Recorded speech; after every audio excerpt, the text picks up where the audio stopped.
Hi, hola. So today's question is the ego really such a bad thing?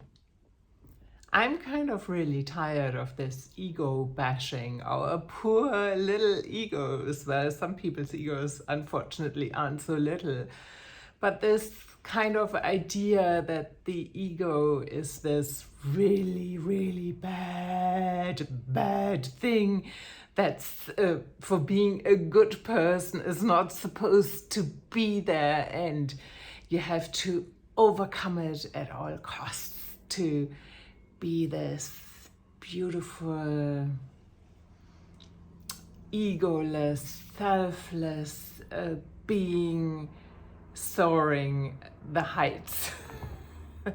And I think that the joke of it is that, in my experience, often those people that promote or overly promote, let's say, this idea of overcoming the ego, the self-proclaimed gurus, they often have the most inflated, what I call peacock ego, sorry, peacocks, of all times. And yes, you can find this idea of the ego being a bad thing in many places.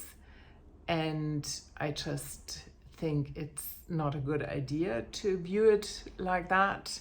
It's like the same as with the emotions. All of our range of emotions have a purpose. It's finding a way of dealing with them that allows us to act. And it's the same with the ego. It has a purpose. I have not found a person yet that doesn't have any of it.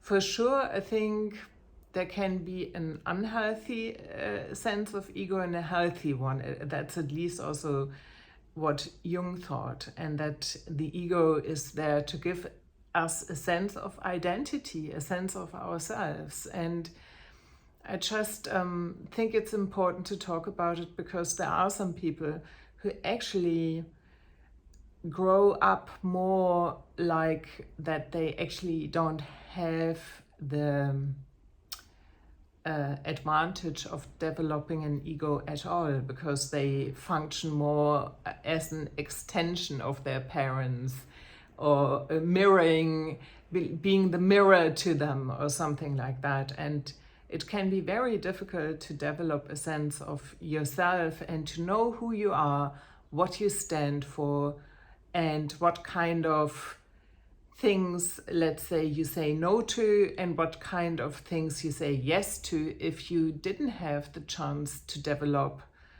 a healthy sense of self, a healthy ego. And then when you come into adult life and meet those people who are telling you that you shouldn't have an ego, it gets even worse, because it becomes, or the danger, let's put it that way, the danger is that it goes more and more into self-denial and self-abandonment, because it's very easy, if you do have something to, let's say, criticize, or if you do have something, a need that is important to you, and you come to the other person and you say, listen, I really need you to be more quiet, or whatever it is, and then the other person comes back to you and says, oh, don't be so egoistic.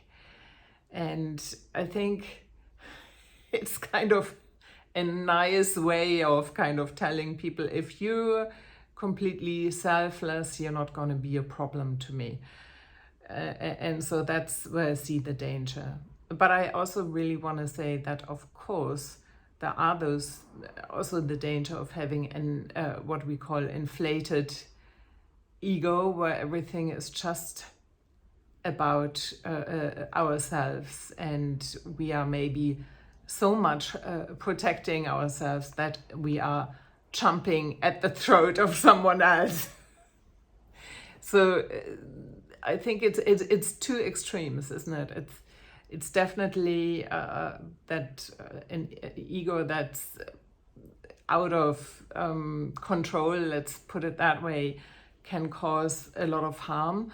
but also not having a sense of self and not having, as a consequence, boundaries that are protecting us is very dangerous as well. And so I would like to just create a little bit more awareness about the narrative of ego and also how we use that word of ego in what context. I think it doesn't deserve to be outed as the evil, as the really evil thing we have to deal with.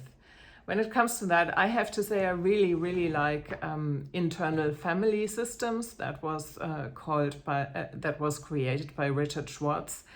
The shortcut is IFS, because he has the idea that we have many different parts that are protecting us, and it's more about befriending those parts and talking to them, and so that they maybe can relax a little bit more and do other things, because I think that those protection mechanisms sometimes try to do a good job for us, and but it's sometimes just not that helpful anymore. So I think there are other ways of dealing with our protection mechanisms than just bashing the poor old ego.